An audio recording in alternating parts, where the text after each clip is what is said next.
Wata mai magana da yawun shugaban kasa wato miya kenan ta ce babu dama a kyan bata ka a Najeriya domin aikin da ka dage kana yi dare da rana tukuru.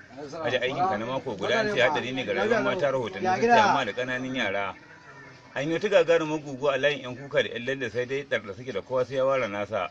A jan aka wani gagarumin hadari a can kan hanyar Jos, amma hatsarin an ce ya danganci na doya. An rasa 300, wasu sun karere, kimanin 38,000 ne suka galabaita, amma suna can kwance a babban asibitin na Sakwara a nemi aiki. To jama'a ga labaran dalla-dalla. Yau ne farfesa Gauda ya ce in dai za a yi shari'a haɗa da farar kabewa domin yin rishewar nan da ake sha ta manja. Sai dai Laftana Kanar Tibani ya ce komai mukun sanyi baya ji saboda yana cikin babban wata kyauta. Kazalika Burgeliya Dambu ya ce idan ana cinye a daina kai masa garaje, domin kana kai mai garaje sa takunkumi iya wuya don irin talalar da in ka maka iya kirji.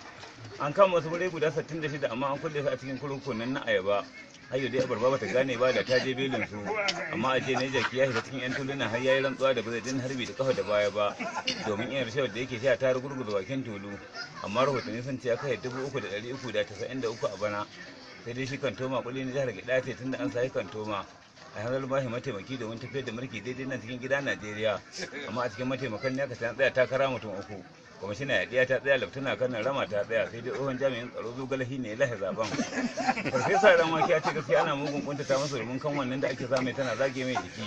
Shekaran jiya ya ce idan ana samun himai da yaji ba komai, kuma ana jera shi babban murnin baki ba ta rabata lokaci ba.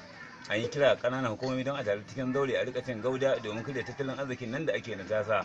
An dakatar da shirin yin tubani da damuna domin irin matsalolin da ake samu na rashin bawon masara. An zai an ce da garin kuli da garin kuka ba sa mu'amala.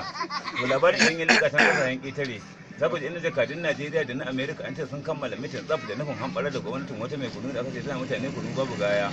Ya samu labarin ina wanda ya auka cikin yara masu tuwon shinkafa, amma an kama ta an gurfanar da hitan gaban kuliya. Alƙali mai shari'a ya ce gobe ne akwai kundin tsarin mulki kashi na 97 har an gane hukuncin direba an ce za ta kame buhun garin rogo guda ya cinye. A jiya ne aka gano wani jirgin ruwa da yanzu da buhun kwaki 78,000, amma suka kware akan daga garin kuɗi suna bincike da al'amarin ya faru.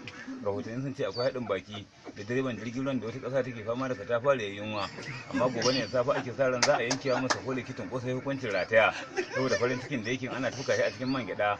A jiya ne an ba da ruwan ta a kuka kan teburin wani mai shayi, an ce lifto da wani beta da nuka fi da madara duk sun riga mu gidan gaskiya. Dai manema labaran sun samu zanta da wani guntun biredi kwa ɗaya wani ake tunanin shi kaɗai ne ya tsallake rijiya da kundin baya, amma a halin yanzu guntun biredin ya ce da manema labaru shi dai bai san abin da ya faru ba, amma in kansa ne kawai a ruwan zafi.